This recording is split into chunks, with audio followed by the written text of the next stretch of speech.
This story has multiple updates and gets crazier as we go. Sold land around my house to a developer years ago. The HOA formed and I'm being forced to join it and liens are put on my property. So my parents owned about 30 acres of land in the middle of nowhere, Nebraska on the outskirts of town. My parents built their house in the late 80s and that's where I've lived my whole life. My parents passed away and I inherited the property and it's all my land, or was my land. Back in 2005, this developer bought up a bunch of neighboring land and wanted to buy my land. I told him that I was willing to sell 10 acres furthest from the house, the adjoining section to his neighborhood.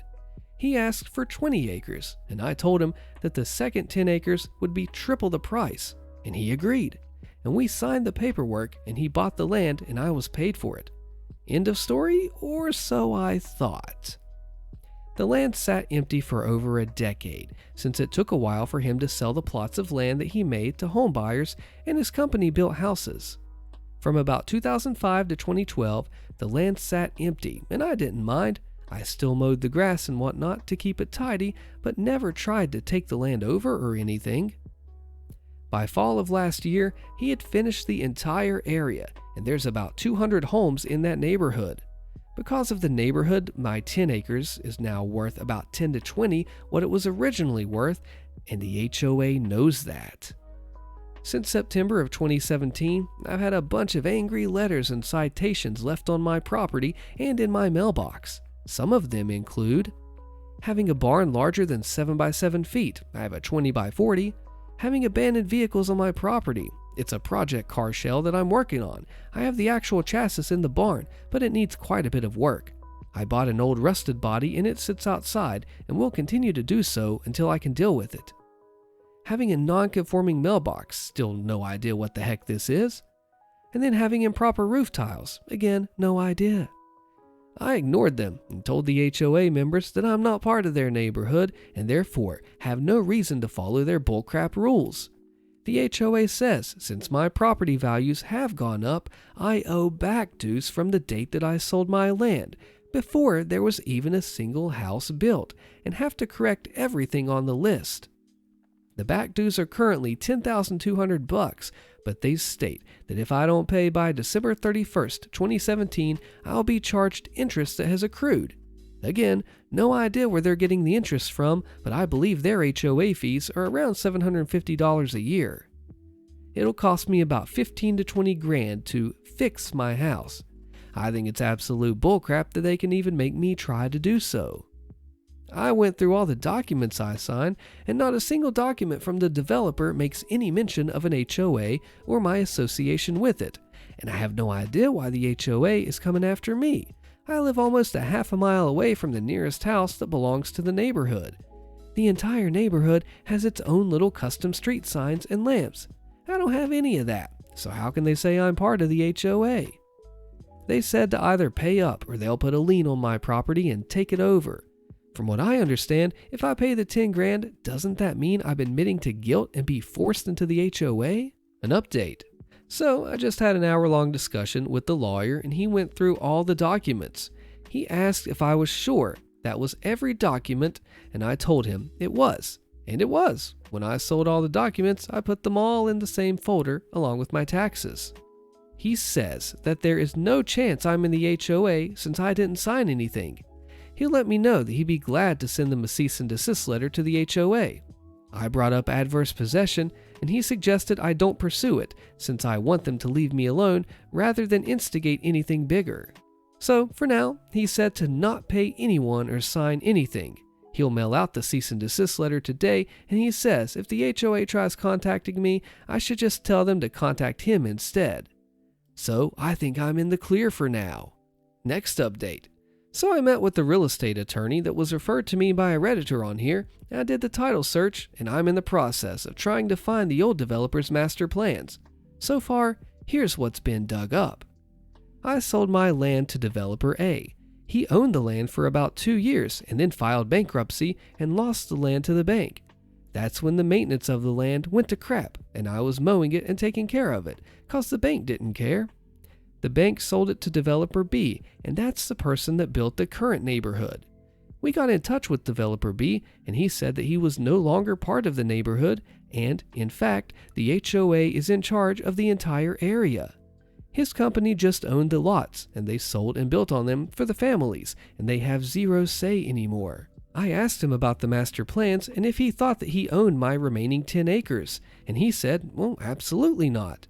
The entire neighborhood sits on old land and the 20 acres that were purchased from in it. So he was helpful, and it was clear that he had no wrongdoing. I spoke to the lawyer to see if we could file an adverse possession on the land that I maintain, but he said it would be a waste of time and money, but I was just going to do it despite the HOA. The title search and everything came up clean. It showed my parents as the previous owners and then me, so there's no way they could have owned my land. The records go way back, and there is a clear chain of ownership, as my lawyer put it, and it's incontestable. We sent the HOA a cease and desist letter, as well as to stop contacting me unless they have actual signed documents that show that I was part of an HOA. They never got back to me. I was out of town and came back later last night to my mailbox missing. It was cut clear off the post with a chainsaw, a wooden post with a metal mailbox on top. I told my lawyer this, and he says that it's a big deal and that USPS would send the person to jail. I repurchased an identical mailbox and set up cameras all over the property. If they try it again, I'll have them on tape. But the biggest thing we uncovered was that we found out what they are planning. Turns out that the HOA wants to put in another community playground and a pool and clubhouse, and they need some land. They can't expand in any other direction since they're almost on the end of a highway on one side and the other sides are zoned for agriculture. They decided they'd try to take over my land. They have yet to also file a lien on my property, so I'm guessing that they were trying to force me into the HOA to make them sell my land below market value. Either way, they showed their hand, and now I'm on alert. We filed a complaint with the police regarding the stolen mailbox, and we have a paper trail for that now.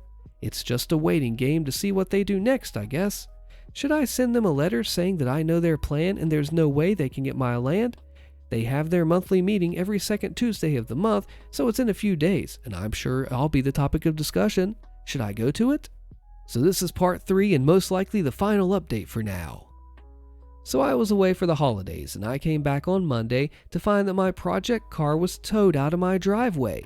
My pond was emptied out and filled with gravel and sand and a fenced-off 2 acres, 2 chains by 1 furlong, of my property closest to the HOA.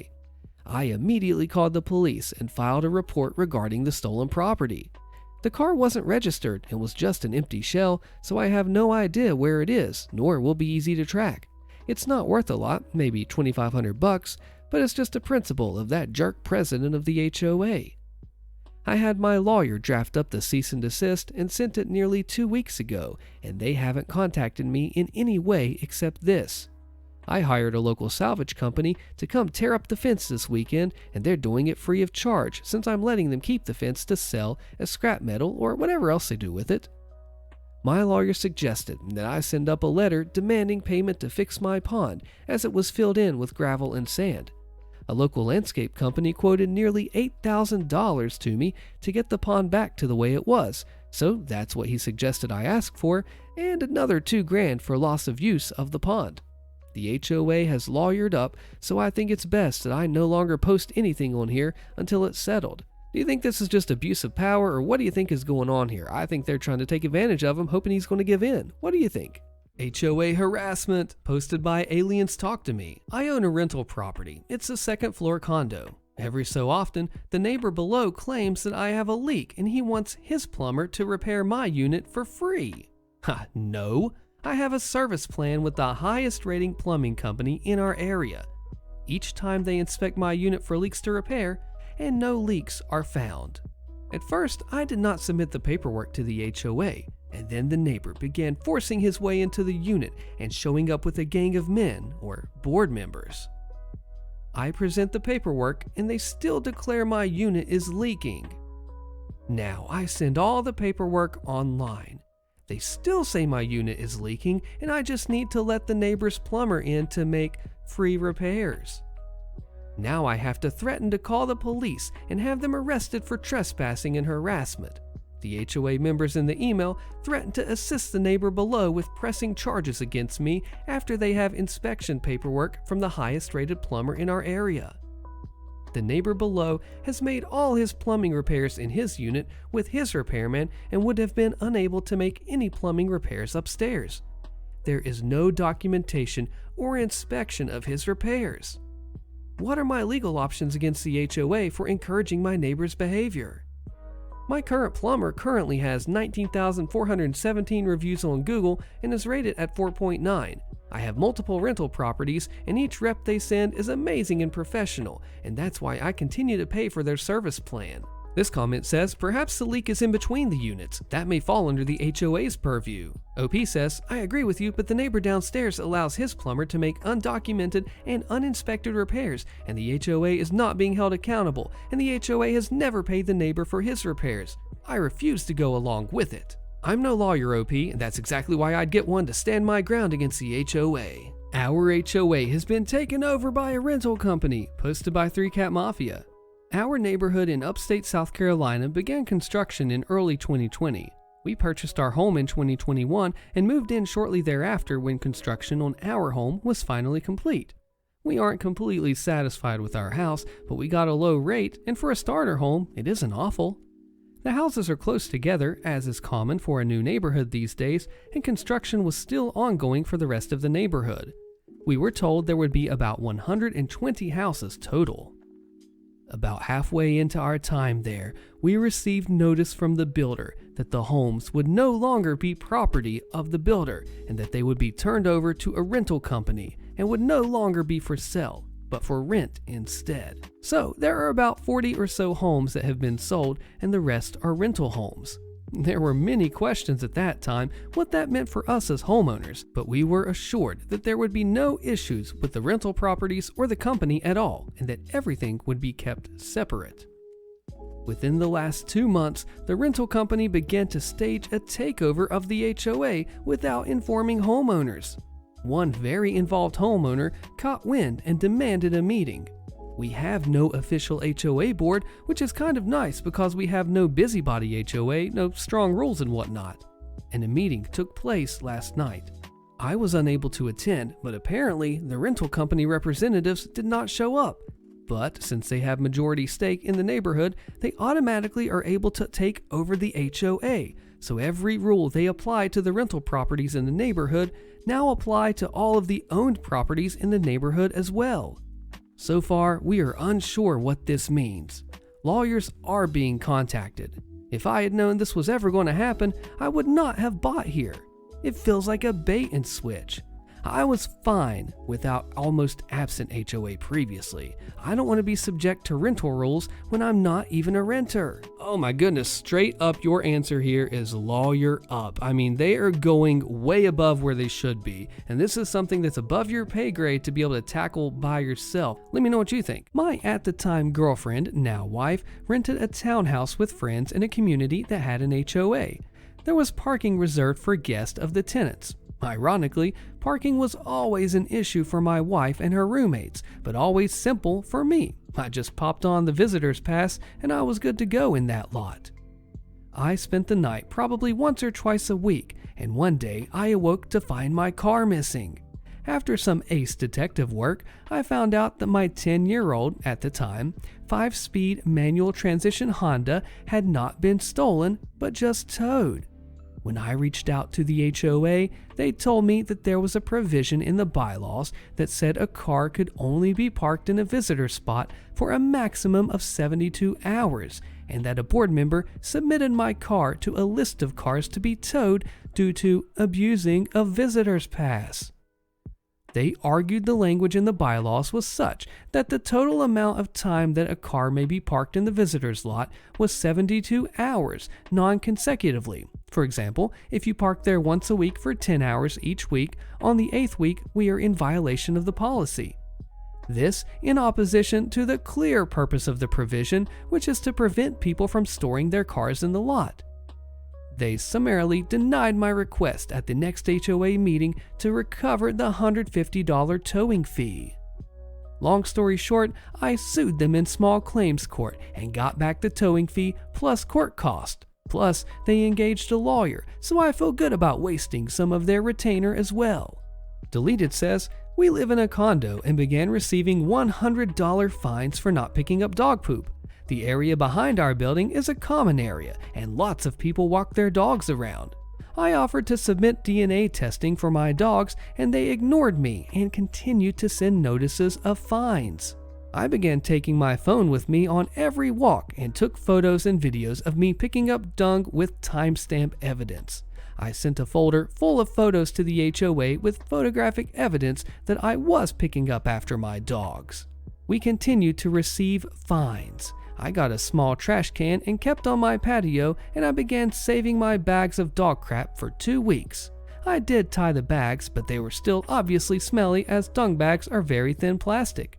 I then mailed a box of them to the HOA office along with copies of time-stamped photos showing I had picked it up. I told them that I had better not ever receive another fine for dog crap because I had provided more than sufficient evidence that it was not us. Miraculously, the fines stopped and we haven't received any for over 2 years. Debaser626 says, I rented a house in an HOA. It wasn't too bad, just normal stuff, but every now and then some board members would tool around and hand out fines for dirty driveways and such. I wouldn't have cared if the president and a board member didn't live on the same street as me and their driveways were in massive disrepair. The board member's son did some work on his truck and there was a massive oil spill, partly covered with a red towel that sat there for 8 months, while a few rust-colored streaks on our concrete was worthy of a fine. The funniest was when the HOA decided to install very aggressive speed bumps. The ones that were there previously were fine. They were graded to not be too jarring, but required that you slow down. The only accident that occurred while we were there was the spouse of an HOA board member driving drunk and plowing into a tree. But there were always notices and mailings for people to slow down as this is not a racetrack. I guess they felt adding in a couple of literal asphalt curbs in the middle of the street would show people who dared to drive over 10 miles per hour on the main road. The only way over these things without feeling like you were going to break something on your car was to ease up on the first side, come to a complete stop then, and then slowly ease down the drop, once the front wheels and then another for the rear. Some people had just taken to driving on the grass around them, so they put up concrete barriers there. After a few weeks, someone decided to pour diesel fuel on the speed bumps the day before the garbage truck did their rounds. The speed bumps got completely destroyed. The HOA reinstalled the bumps and somehow made them even more aggressive, and a week later, Captain Diesel struck again. They yanked them out again and just paved over the holes. It was beautiful. They did end up installing speed bumps a few months later, but they went with the stock plastic ones that bolt to the street, which was much more preferable to the man-made cliffs of Dover that were there previously. Nigunk says, I would sit in my yard with my dog between 4 and 6 p.m. every Friday for 3 months. Why? Because the HOA would measure my grass every frickin' Friday. My lawn guy was the best and I refused to switch. However, he could only come on Saturday. The HOA let us choose which day we inspected, and everyone voted for Saturdays. They secretly vetoed it for Fridays, but claimed it was Saturday that they were coming. To prove this, I sat with my dog every Friday waiting for him. He would park, wait a while, and then go to another street and measure there. My street was the only one who didn't receive fines for breaking the agreement. It became a party when everyone figured out what I was doing. People would cook out in the front and we would all go throw coals on and food as needed. I got reported for something or other after the 3-month marker, so I brought my supercut 3 months of time stamped videos and submitted them to the HOA distribution list before I went to meet with them. There were 40 or 50 people there because we had organized a day to go and air grievances. It was maybe the best time I ever spent with any HOA. Gimp2X says, Upscale Beach neighborhood repeatedly refused my solar panel application, cited the location of them as being an eyesore, which was atop of the back side of my house, not visible from the street, and fought me at 4 different meetings, delaying my installation, ultimately cited the state law, and they immediately backed down and amended their covenants. P.S. A clothesline is a solar collection device, and they cannot deny you use of that either. So, if you want to play dirty, hang a bunch of beach towels in your yard. OP's mom and dad say, I lived in a neighborhood with a park in the center, located directly behind my back fence. The entire neighborhood was managed by the same HOA company, but the neighborhood was officially set up as 2 different HOA communities. Even though it was on the other side of my fence, the park was designated as part of the community that I was not in. On multiple occasions, the irrigation system in the park broke and completely flooded my backyard. 3 or 4 times over a span of a few months, I woke up to literally 1.5 feet of water. Over time, my brick fire pit literally sank into the ground, an entire layer of brick. Water came into my kitchen on 2 of the occasions, and every time my home's foundation looked weaker and weaker after cleanup. I called to complain to the HOA each time. The flooding almost always happened on a weekend, and it wouldn't be until Monday that they came out, leaving my home flooded for a minimum of 2 days each time. After the 3rd or 4th complaint, I finally reported them to the BBB and the Water Authority, and I sent a video to the local news. The next business day, the head of the HOA company called me furious. Despite all the pictures and videos that I'd sent, she said she was convinced I was making it all up. When I pressed her why she thought that, she specifically said it was because the park can't be flooding your house. It's not even part of the same HOA community that you live in. Scott Evil 110 says, we've only been part of an HOA for the last few months, and it's already living up to every stereotype I ever had in my head. They held our once annual meeting with very little notice, and like 6 people showed up. They elected a new association and immediately decided to spend $700 on dog crap receptacles, even though like 4 people have dogs and the whole neighborhood is on one street. This sparked an incredible amount of drama. One guy on the HOA decided he was going to get super defensive when people started questioning this decision, and it quickly devolved into him just taunting people on Facebook because he was on the board and they weren't, and if they didn't like his authority, they should change the bylaws. Then, someone left a bunch of dog crap in his driveway. Then he resigned from the HOA. No word on those dog receptacles. This has all happened in the past 3 days. Important question regarding crazy neighbor, posted by IamCherry37. Hi everyone, I really need some advice. For some context, I live in a townhome, so my next door neighbor is very close to me, and we both share a front yard area, but the entrance is split off. Okay, so recently I had to take action and call the HOA on her because she refused to pick up her dog's poop for about 2 years now, which is extremely ridiculous, and my family had enough of smelling dog crap every time we open our front door. We tried being nice and communicating with her, but she's crazy. Since then, the HOA has called her and she went crazy. We used to talk to her, but we have cut off communication and she keeps ringing our doorbell at 1:30 a.m. when she is extremely intoxicated. We have a Ring doorbell and she swears and leaves inappropriate messages, and she's also left me, a 20-year-old, many racist and rude voicemails over the past 3 days. We don't want her to ring our doorbell anymore, so should we go to the police or talk to the HOA again? The man who talked to her told her that we reported her, so I'm not sure how helpful the HOA will be. To be honest, I'm glad they told her it was us so she would take it seriously, because she thought we were the only ones who would continue taking her crap, because everyone in the neighborhood already hates her and have filed complaints to the village because she had the police at her house every week. Any advice would be helpful. I just want peace of mind that she can't ring our doorbell, but it's also hard because it's a no trespassing order allowed when the person lives 5 feet away from you. Talk to everybody, the HOA, cops, and even a restraining order, even though it is 5 feet away. Holy cow, I'm sorry, OP. Karen tries to steal my phone, thinking she knows best. Posted by the illegal human. I was comfortably sitting on the bus, enjoying a game on my phone.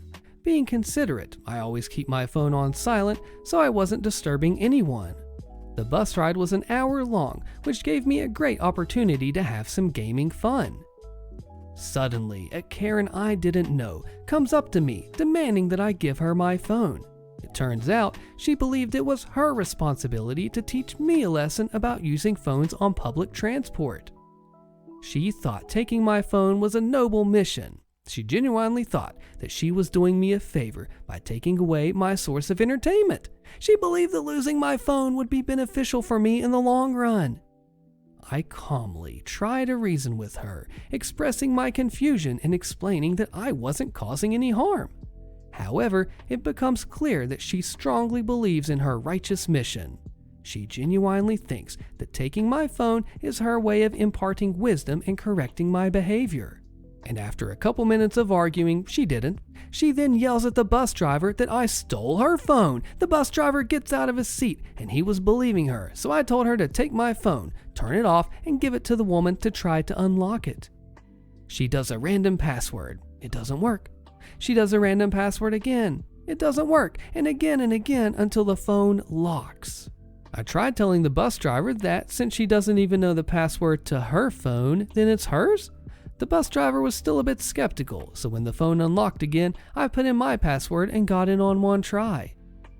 And somehow, she doesn't back down and says, "So what if I tried to take the phone? It's still very disrespectful to use your phone in public. I was just trying to teach this boy a lesson."